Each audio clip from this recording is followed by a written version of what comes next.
so guys अहिले चाहिँ हामी सेरी सस्पेन्सन ब्रिज जुन चाहिँ भल्काको नामले पनि एकदम प्रसिद्ध छ यहाँ अत्तरियाको कैलाली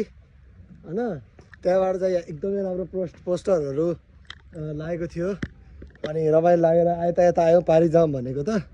के भयो थाहा छ हामीसँग स्क्याम यहाँबाट कुनै उडै छैन के थियो होला तर उतै थियो होला के यहाँ पनि यस्तो छ अब यहाँ जाने कसरी यो लोकल मान्छेहरूको लागि सिडी रहेछ सिडी आफै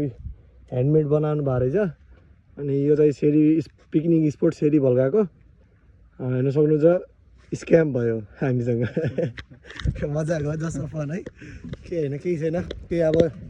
कामले गर्दाखेरि पनि यहाँ बनाउन लाग्नु भयो होला त्यसको लागि त्यस्तो केही मान्नु पर्दैन हामीले सो एकदमै राम्रो छ है हाम्रो